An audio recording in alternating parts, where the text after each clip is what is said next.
There's a methodology or a term called the zone of proximal development. It sounds more intense than it is. It's just the idea that you can do everything you want. You can take a bunch of courses, watch a bunch of YouTube channels. Your growth rate won't be as great as if you're getting mentored by someone above you and also teaching what you already know to someone who is maybe a year or two behind you. So it's the idea of we are kind of live now. This is what I always wanted to say. We are live. And we're officially live. We are officially live, exactly. I mean, this is just an experiment. I'm Tyler. And I'm Nick. Welcome to the Design Table Podcast.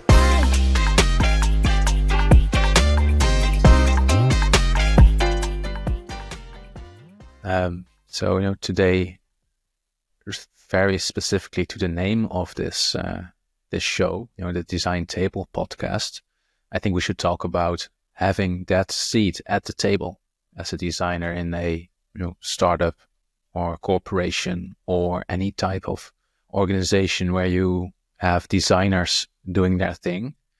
And it feels like that's the dream. Like we're all having this battle to be recognized and be taken serious and to get that seat at the table.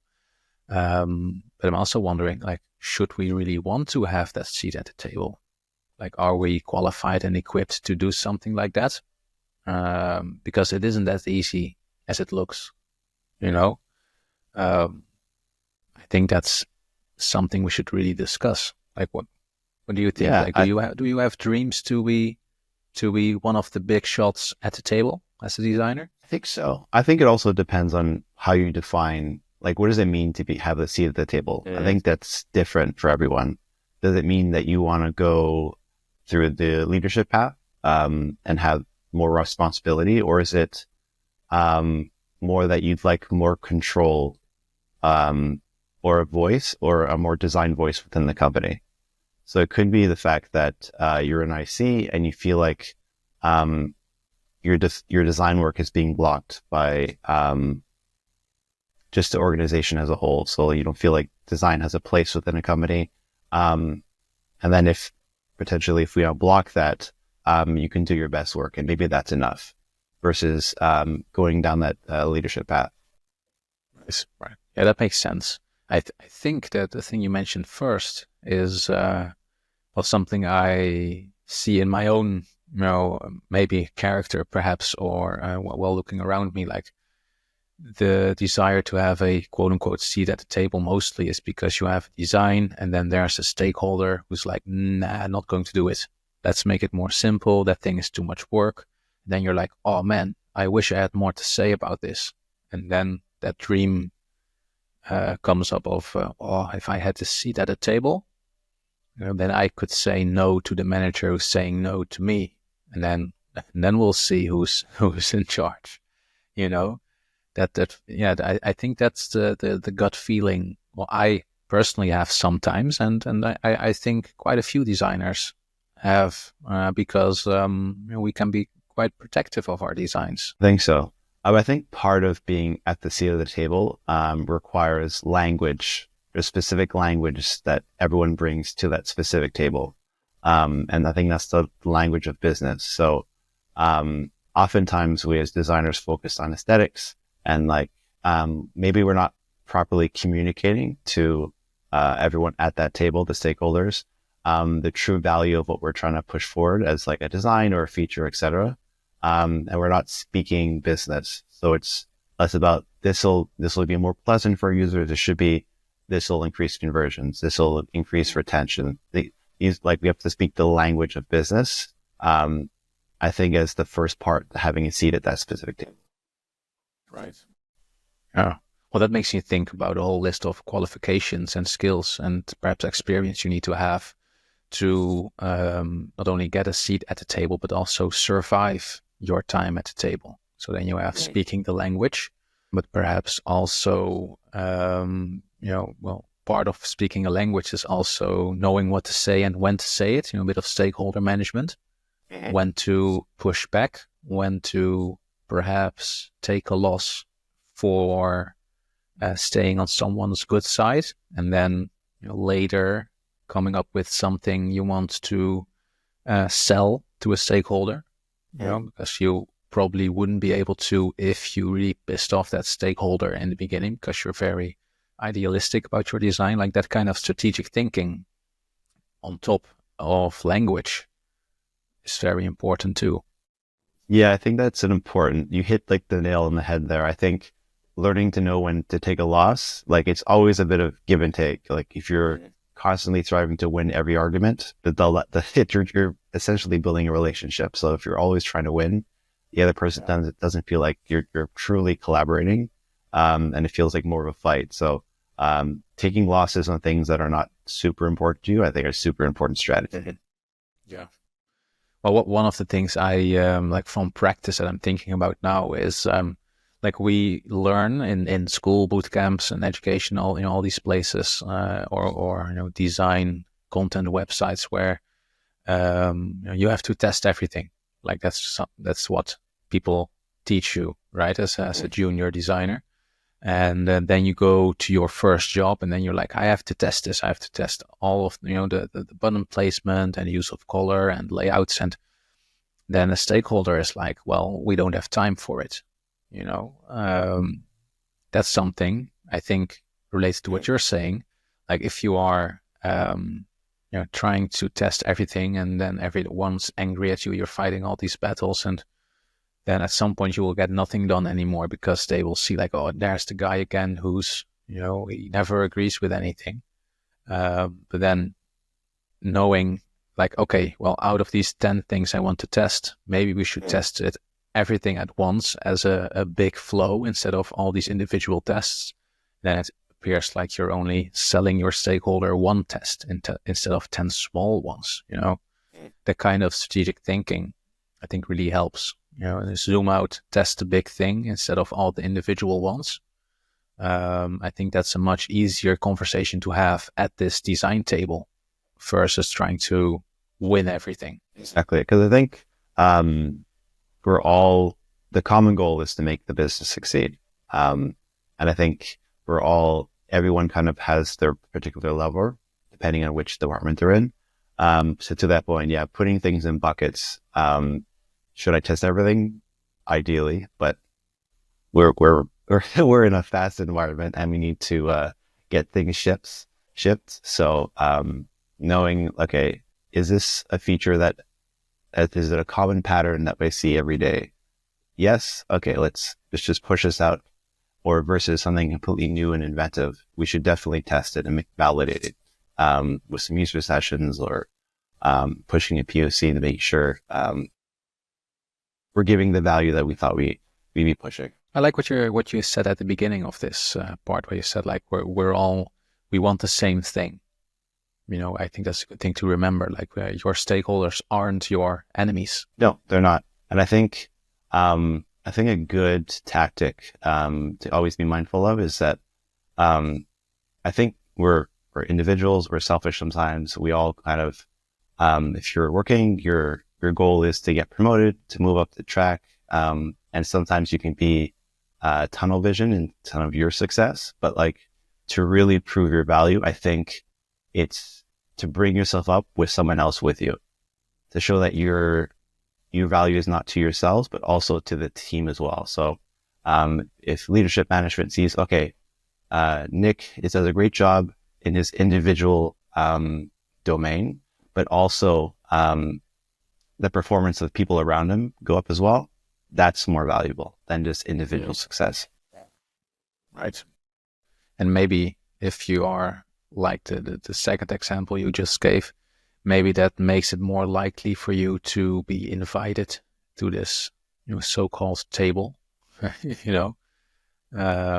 they see the bigger picture value you're giving rather than just being a good designer. Exactly. And I think one of the drawbacks, I think, at this table is that you're moving into the leadership path. So you'll be doing, because you get that seat at the table, you'll be doing less and less IC work, depending on what kind of company or environment you're in. So there, with great power of the table, you lose some of the things that you love doing along the way. I think there's a big trade-off there. Well, that's true. Like, and I like how you're saying where it's a certain direction you can go into. Like, I want to go to the leadership path, but maybe like there are more paths.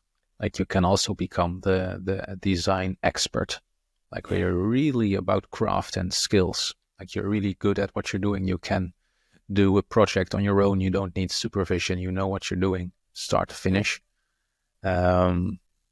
So maybe that's a bit of advice we can give already. Like, you need to know what direction you want to go into. Like, maybe you don't even want to be leadership and all the politics. Maybe you just want to spend your time talking to users, doing some work in Figma or FigJam or any of the tools. And that's okay too. I think I read an article, it was years ago. I don't know if you read it too. It was called The Death of the Designer. And essentially the topic of the article was, it's like, where did all the good designers go? And the punchline was they all went to leadership. So as you kind of move, move up the ranks, you kind of do less and less design. But I think there's great, I think there's bonus there. I think, as you kind of get that seat at the table, you're able to unlock a lot of IC designers in their work. You're empathetic to what they need, their process, what they need, being able to do those tests. So like being at that table, you have you can speak that common language at the table, but also you're fighting for your team as well. So, you may potentially doing less design work, but you're enabling your team to do their best work. Right. Yeah. So you, on an individual level, you're spending less time drawing rectangles, but you enable your team to do a multiple of rectangle drawing much more than you could have done on your own. Yeah, that's a very interesting take. Then you're not in an individual anymore. You know, you have to zoom out and maybe let go a little bit of your design baby. It's now the team's design baby. Exactly. And there's mentoring there. So you're doing less of the work, but also you're helping others be better at the craft. And because you've had that experience at a high level, you can help your team grow. Yeah, it's quite challenging to make that step, I assume, because like you start as a junior, then you move up a little bit. At some point, you become a senior, then you become maybe a design lead. Over here, at least, design lead is just like more like a senior plus, But then the next step would be some sort of design manager or a design lead with a team. But up until that point, you haven't had any seat at the table like leadership experience. I think you have some stakeholder management, presenting your work and defending your work and that kind of stuff. But really, the pure politics game, you versus like a CEO or someone reporting to the CEO, like that's a completely new game at that point. Like I'm not sure how you can prepare yourself for that switch, or even if you have to prepare yourself for it, maybe it's just something you have to do and make all the mistakes. No clue, actually. I think the designer's superpower is empathy, right? So like, I think part of our job, firstly, is to empathize with our users. So if we're building an investment app, for example, we ourselves are not investors, but we have to learn the space, empathize with their pain points, and build this tool for them, even though we're not actually the domain experts. That same superpower is valuable at the table because we can empathize with each one of the stakeholders' jobs in their department, and I think we can understand what their goals are and their processes, like by speaking to them, getting conversations, building relationships. I think that'll facilitate those kind of conversations. Yeah, I think that's true. Also, but how about being like the invisible chair at the table?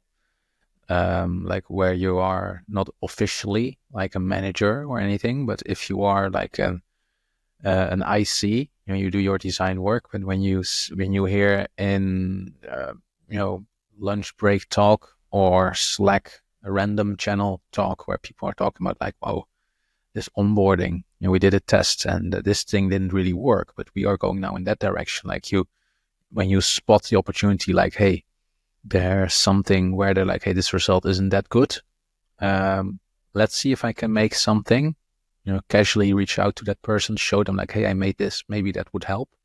Again, you're not really at the table, but like from the underground, you are looking at opportunities, showing your skills, sharing it with people, and then they will return at some point to you like, hey, can you do that again? I'm running a new A/B test. Do you have any thoughts? Like that way you can practice what you're saying while also at the same time, very casually and almost invisibly grow the influence of you or your team as a design practice within the bigger company. Yeah, I think it's a good point. I think visibility is key. I mean, we're in the age of social media, so it's all about being seen.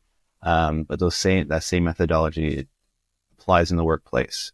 So if you're, to your point, person that's great at kind of optimizing conversions and those flows, and you're seen as the person who's really engaged and really wants to kind of push that forward, with like new suggestions here and there, you'll be then more visible and the go-to person for that subject. Yeah. It's not something I do by nature. Like I'm usually more of a background person. So I really have to push myself like, let's talk to a few more people. Let's introduce myself to a few more people within the company. Yeah. And I think you mentioned like the IC, like how do you make that switch? I think it requires a lot of mentorship, because you're in like when you're junior and mid, like your whole world is kind of execution and learning the skills, learning the tools, and that's your world. But like that different world or that jump to leadership or at that table, it's a different language. So I think mentorship is super important. There's a methodology or a term called the zone of proximal development. It sounds more intense than it is. It sounds very intense. It sounds very intense. It's just the idea that you can do everything you want. You can take a bunch of courses, watch a bunch of YouTube channels, but your growth rate won't be as great as if you're both getting mentored by someone above you and also teaching what you already know to someone who is maybe a year or two behind you. So it's the idea of like learning new things and getting a peek into this new realm or this new stage, maybe senior or staff or the levels that kind of precede you, but also packaging what you know, distilling into that digestible content and teaching juniors or people who are kind of coming up the ranks. That way you have two directions and it kind of pushes you further. I think that's the theory around that term. Well, I like that theory. I always consider it to be like if you play a game and you have a character that has a level and so some skills per level. How you're basically saying you're level 5 and you're looking back to helping people from level 4, but there's also someone at level 6 helping you move up to that level.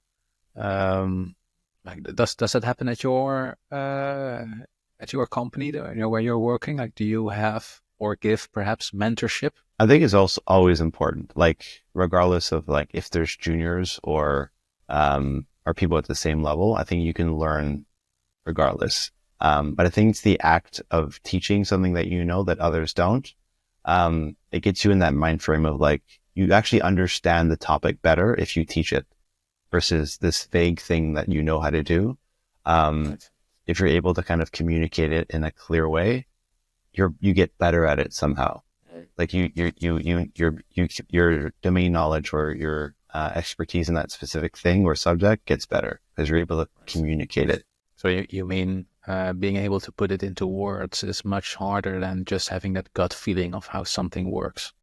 Yeah, because if you kind of write it out, or if you're, let's say you have a process, like you have a design process, if you actually write it out, and and have it into like a piece of content that you can kind of pass over to the next person, you've actually, you have an idea that's holistic, and you've kind of distilled it. So now you understand it more because it's tangible. It's down on paper or on your digital screen. Yeah. Well, for the both of us, it's probably a digital screen with all the remote working. Well, does design have a seat at the table, the place where you're working? Or is there some sort of super high level manager with a lot of Definitely does. influence? I think it definitely does. Design leadership's done a great job of kind of communicating the value of design, or the ROI to design, in like from a business perspective, which unlocks like so much for like being an IC. It just unlocks so much. Like you're not just this annoying person saying, "Hey, that button's blue and it's off by 2 pixels." It's like teaching everyone like, how do we properly, like to our earlier point, how do we properly communicate this design value to that table speak? Right. Yeah, that makes sense. And one of the favorite project, my favorite projects, there's thinking back, there's a part of the design team. You have one person, and that person directly sits down and talks with the founder of the company. That person doesn't really have a fancy title, like he's not a CDO, chief design officer or anything. He's just designer.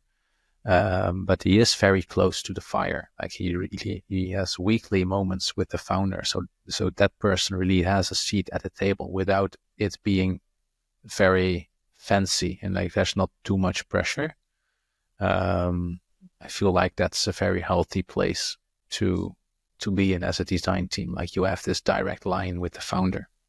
I think that's true. I think also, I'm just was thinking while you're saying that, it's also a good practice to kind of build empathy and kind of build that table speak, as we keep saying, is to start your own thing, whether it's like a little mini project, because you're then the CEO and founder of whatever project you're working on, and you're not necessarily doing just design work. There's marketing, there's sales, there's all these things that make up a business. If you have exposure to it at that micro level, I think it kind of opens your mind up to like understanding, okay, there's more than just my myopic thing that I do, my design work. There's all these different things. How can I help out the team versus just focus on my one domain within the company? And you have a bit of visibility of like how everyone does their job. Oh, that's a smart thing to do for anyone, I would say, just to zoom out a little bit out of your personal bubble, out of your role bubble. So I assume you're talking about like you have your main job, and then at the side you're like, well, let's see if I can create an info product, for example, or let's see if I can do some, maybe a small project for a local business, right? It's not something building within your employment place. Yeah, like even as simple as just doing freelance work. Like, that's your site. You do the part of that is marketing, creating your personal brand. Other is reaching out to potential leads, jumping on sales calls, closing it, relationship building, executing, which is what we do on a daily basis, and then shipping products, and then following up, maintaining relationships, and then getting referrals. So it's like we get, even at that small level, I think it gives you exposure to like holistically how a business runs, and then you build that empathy and kind of that understanding. Yeah. Well, I think that's a good one, because then you feel like you're a mini CEO, and hopefully you will understand better why you might get some pushback from your manager / CEO / founder about a design you made and you put a lot of energy into, and then it's like, hey, we're not going to do this. And then I think it will also make you a better negotiator. Like if you do the thing you're saying, I think you are better equipped to have reasons to go against the decision. Like you can say like, well, okay, you said this, but and I know why, but let's go more this direction because, and then reasons. And then those reasons is something you've learned by doing, like you said, doing your own thing on the side. I think that's a very smart Yeah, idea. because You just if mentioned. you're like, especially if you're, let's say you're running ads for your little mini agency, like Mhm. you're spending money, and then it's like, where are you spending your time?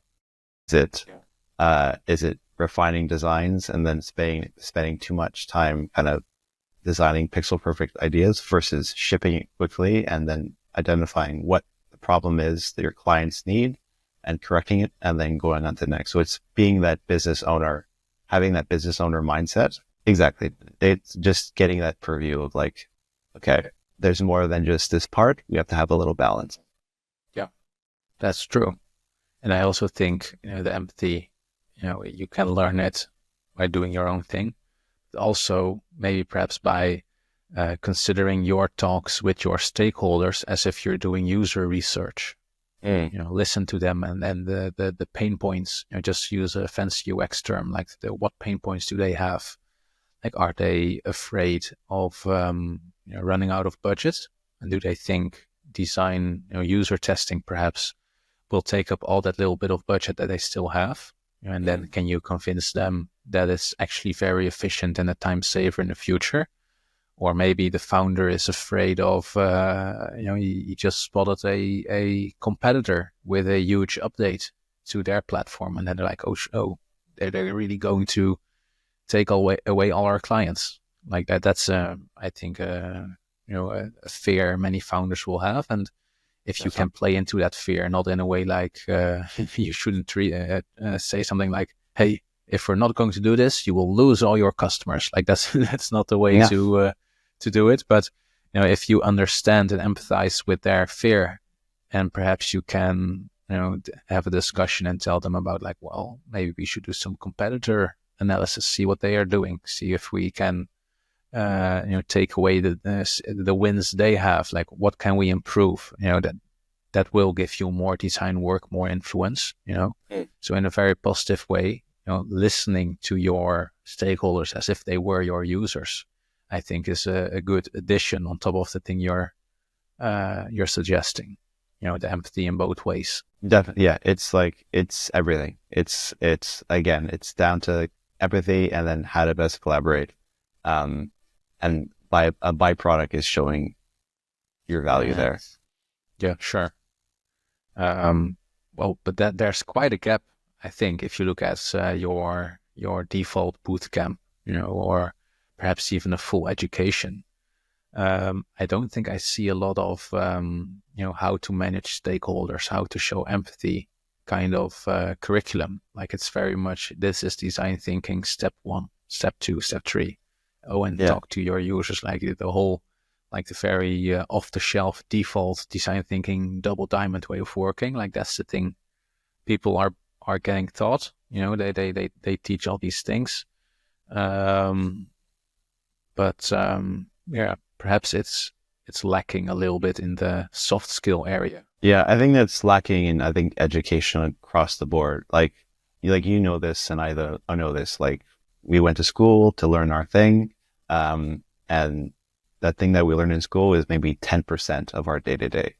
Like, when we imagine when you started your first job, it was nothing like what they taught at school. There was a 90% left to learn, which it feels like it year by year. It's always another 90% because the industry is constantly changing.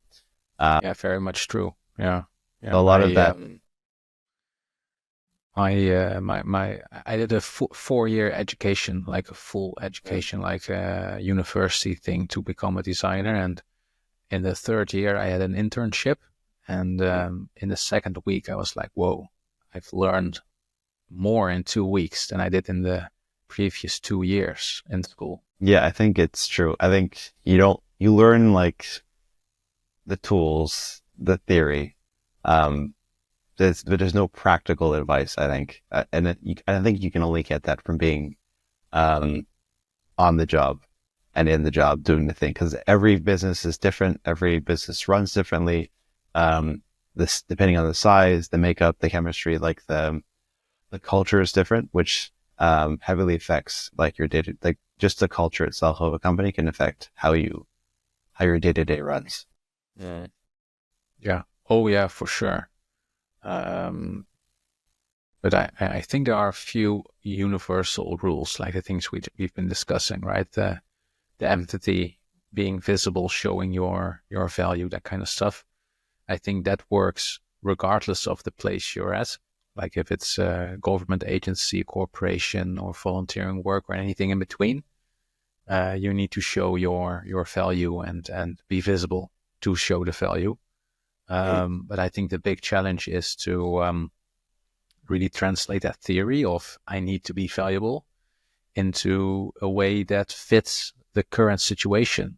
You know, I didn't get a project once because during the interview I said that I like to write down a lot of stuff, like it helps me think. And then they said like, well, we are more talkers rather than writers, you know. And then they were like, and because of it, we're not picking you.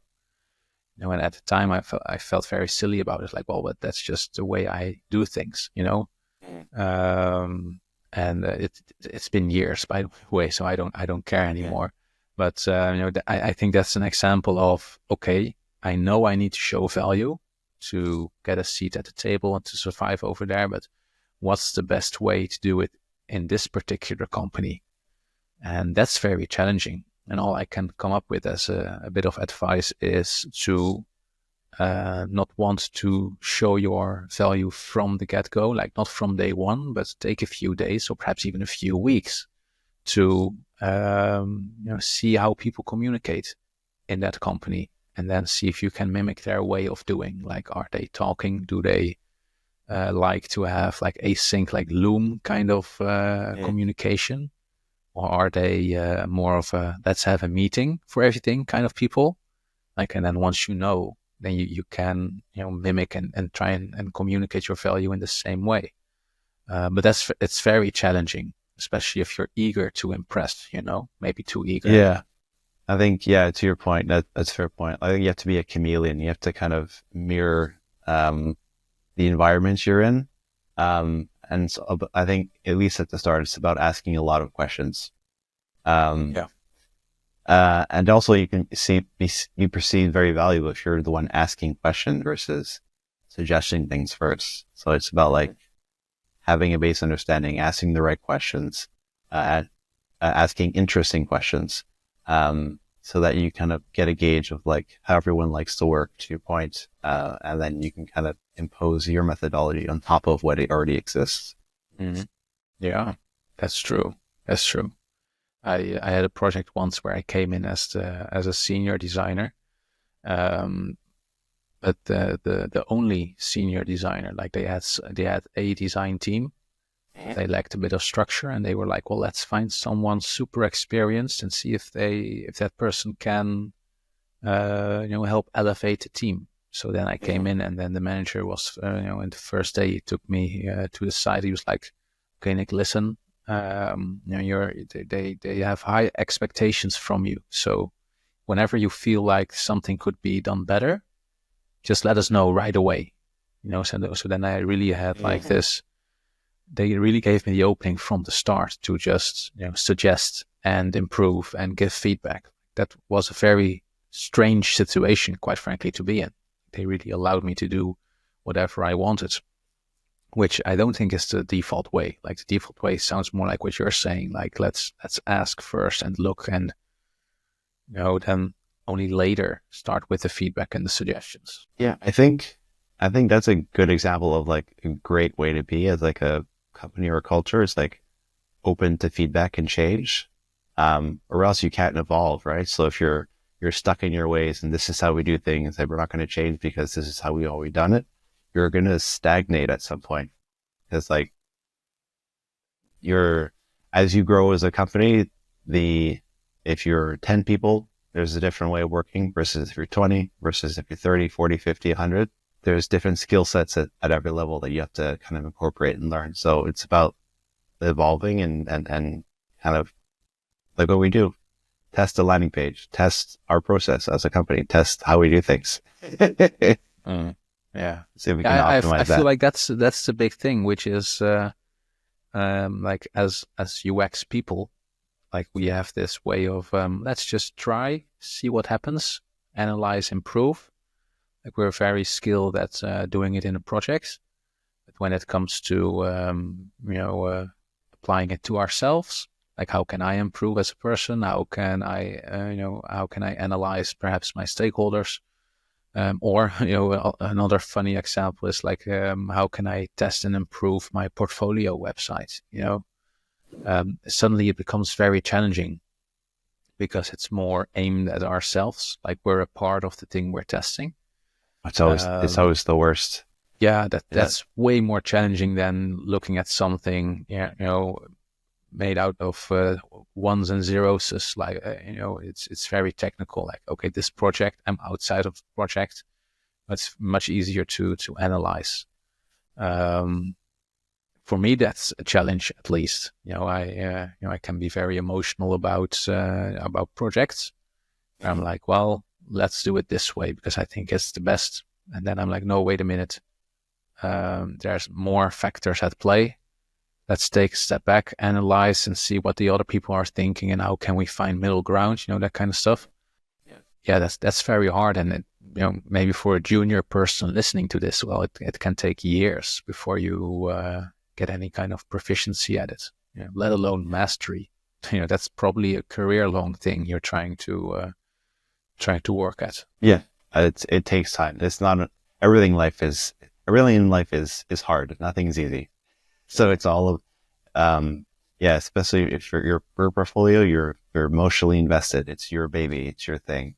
Versus like what you're saying, if you treat it like, it was a client project, you'd give it a deadline, make sure that you're communicating your target audience. You've kind of nailed that down, and then write the copy and structure the portfolio or the case study. So to follow suit. I think that's the idea. But I think as designers, like it can drag. I know Oh yeah. I know I've taken way too long of updating case studies.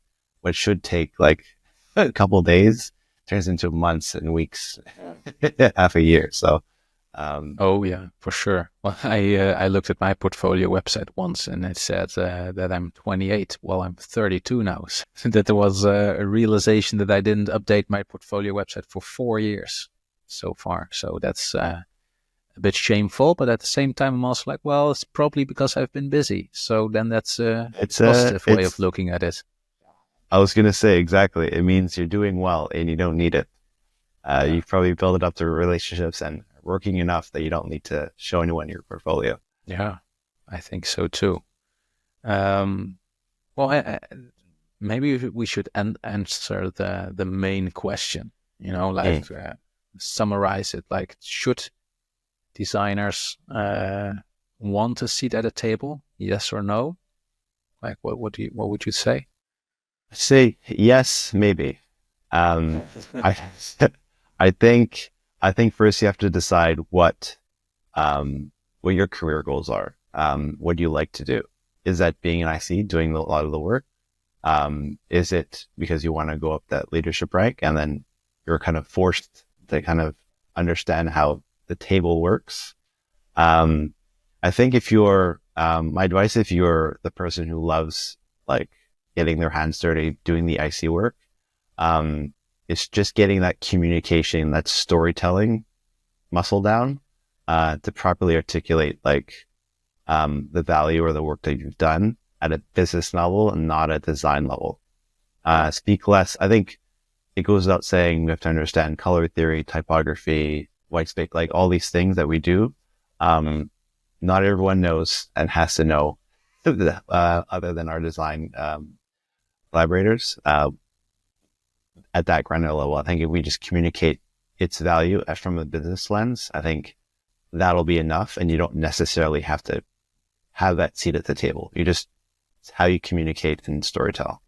I think that's my advice. I think maybe a bit boring is that I'm rather close to what in my opinion to what you're saying, is where I feel like not every business even has a table, figuratively speaking. But that I feel like most of the desire to be at that table is from getting pushback on your design, and if we as designers try and learn more about the things you're saying, communication, presentation, also making sure you have the right arguments instead of, well, it's pretty. If we improve that way, and then if there is a seat at the table in the place you're working, then you will probably get closer to it. In the best scenario, and in the worst scenario, you will have less pushback and have a better way of handling it. So I think that would be the main advice. Improve on those aspects of soft skill, and that will help a lot. Goes without saying. I think we're aligned there. Well, that's good. It's good to agree at the end of this discussion. So it feels like it's universal, regardless of you're in-house like you, more like freelancing like me. Like there are stakeholders everywhere, regardless of the type of design work you do. And there are some rules there, or some advice and some skills. Yeah, I think it comes down to what's best for the business, regardless if you're in-house or outhouse, if that's the term. Everyone wants their business to succeed, regardless of how it looks like. So that's the conversation. Yeah. You need to speak the right language, and that's a tough skill to learn. Exactly. Yeah. All right. Well, talking about skills, perhaps a topic for next time is, with AI making coding, seems like AI makes coding a lot easier, more accessible. It really reignites the discussion of designers, yes or no, on coding. Like, should they code, yes or no? If yes, how much? Until when? Like, when do they carry over to developers? That kind of stuff. And back in the day, it was just like, learn HTML, blah, blah, blah, and then it's done. But I think we have a whole new discussion coming up with coding for designers. Yeah, I think it's one personally I have a strong opinion on. But I think we'll leave that discussion for next time for sure. Yeah, for sure. I'm looking forward to that episode. I have a strong opinion as well, and maybe it would be fun if we have a different opinion, and you can have a very strong discussion here. But or maybe we will just agree. We'll see. Yeah, I think maybe we'll agree, but we'll find our friction points, I think. Wow. Well, that's would be good television, as some people would say. All right, I'll make it a fight. All right. On to the next one. We'll see you. Same bat channel, same bat station. The old saying goes.